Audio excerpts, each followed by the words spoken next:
Oke, baik.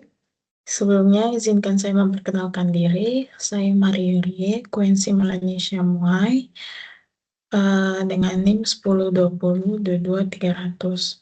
Di sini saya akan menjelaskan sekalian mempresentasikan hasil codingan yang saya buat dengan tugas yang diberikan dengan membuat data model klasifikasi. Ya, kalau nggak salah.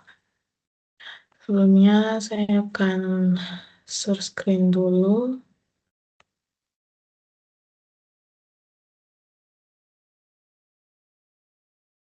Di sini ada import pandas ASPD. Nah, pandas sendiri dia untuk membuat dan memproses dataset tersebut.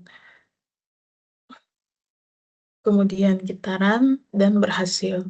Nah, kemudian kita masuk ke bagian tahap kedua, yaitu ada import NumPy ASNP. Nah, NumPy ini sendiri dia untuk operasi berbasis array. Nah, kemudian di bawah sini dia itu ada namanya import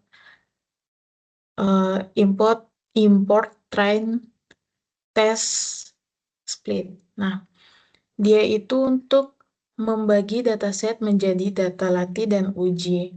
Kemudian ada standar scalar. Nah, untuk menormalisasi fitur numerik.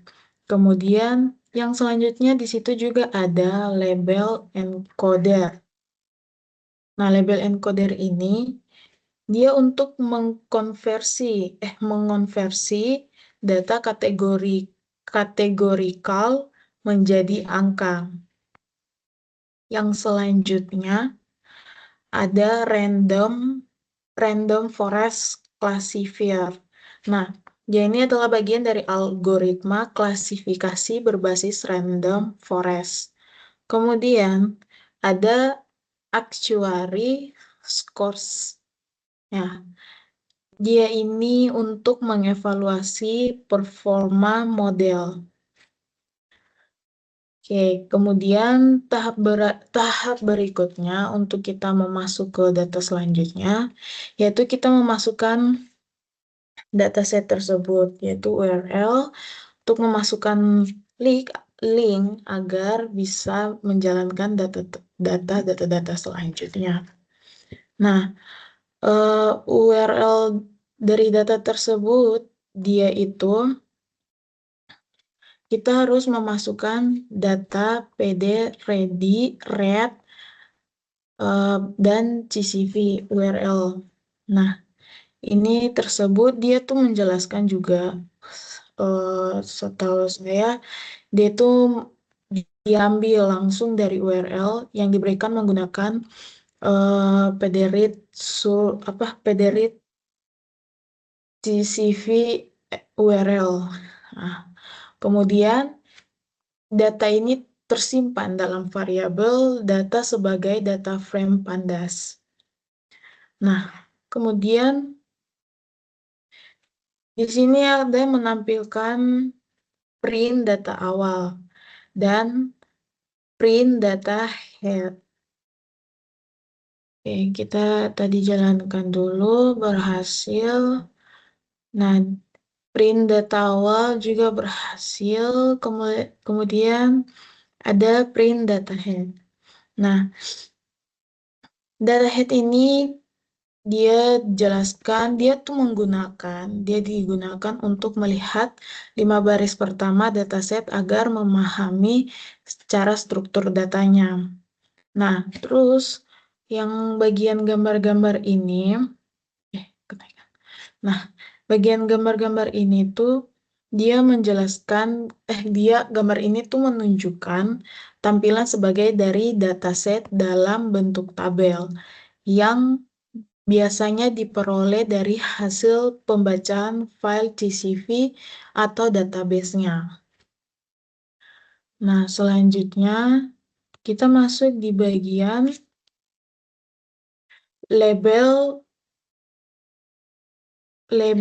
encoders. Ya. Label encoders ini,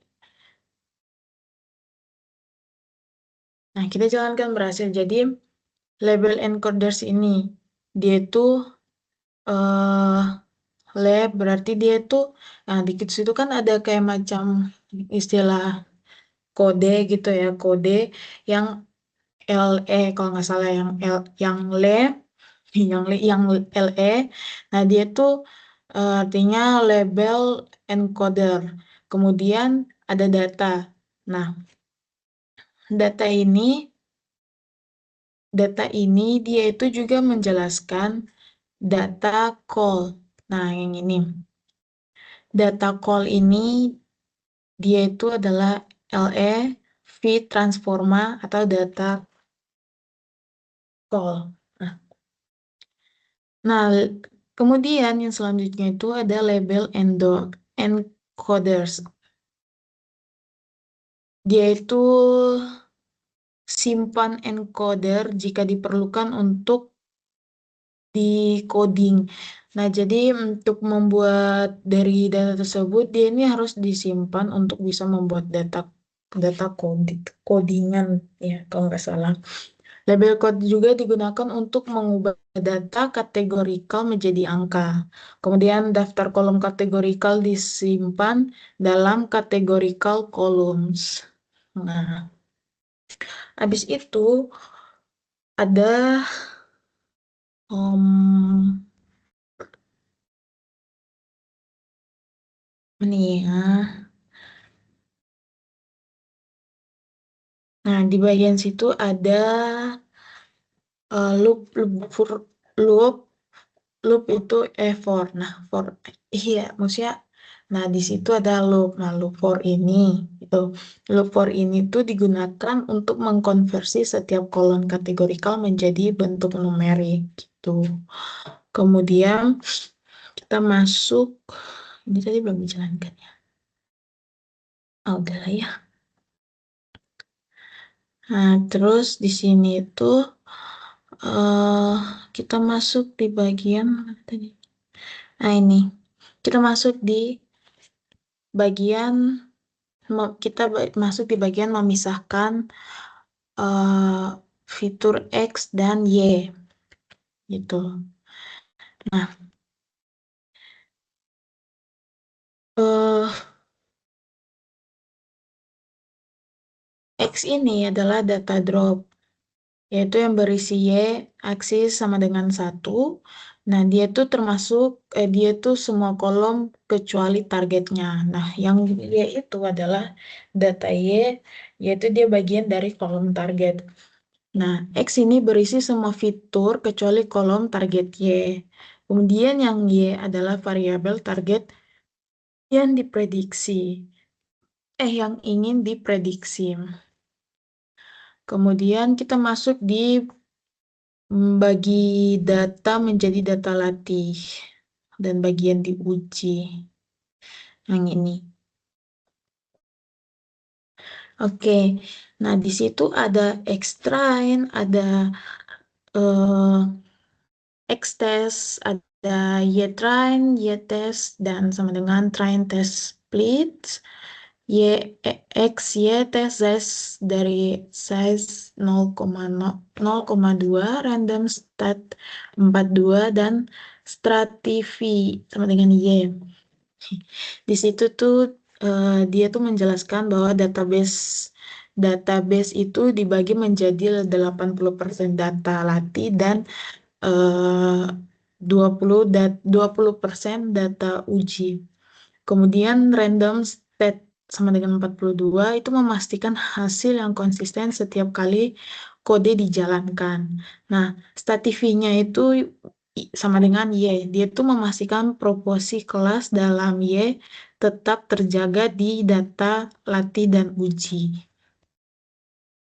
Oke, kita lanjut sekarang di bagian normalisasi datanya. Oh, kok merah? Perasaan tadi enggak. Ya udahlah, lanjut jelasin aja dulu. Ya, di sini tuh ada X-train dan X-test. Nah, Dari penjelasan tersebut, standar scalar ini dia tuh digunakan untuk menstandarisasi data agar memiliki distribusi normal dengan mean sama dengan 0 dan standar deviasi sama dengan 1. Nah, kemudian fit transform diterapkan pada data latih agar model belajar pola skalanya. Ditransform ditetapkan pada data uji untuk menggunakan skala yang sama dari data dilatih tersebut. Kemudian kita masuk di ini data model klasifikasi. Nah, dia tuh menjelaskan model random forest dibuat dengan 100 pohon keputusan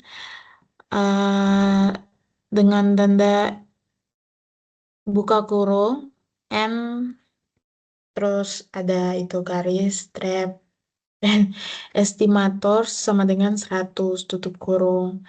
Nah, random started-nya itu sama dengan 42 digunakan agar hasil tetap konsisten. Nah, fit-nya itu digunakan juga untuk melatih model dengan data latihan tersebut. Kemudian kita lanjut di memprediksi bagian dari data uji tersebutnya. Nah, YPRED itu dia sama dengan model prediksi X-text. Nah, dia tuh adalah model yang sudah dilatih juga untuk digunakan memprediksi data uji tes tersebut. Dan hasil prediksi disimpan dalam YPRED. Nah, yang terakhir itu adalah bagian dari evaluasinya, yaitu akuratnya itu. Jadi kita buat akurasi sama dengan akurasi skor.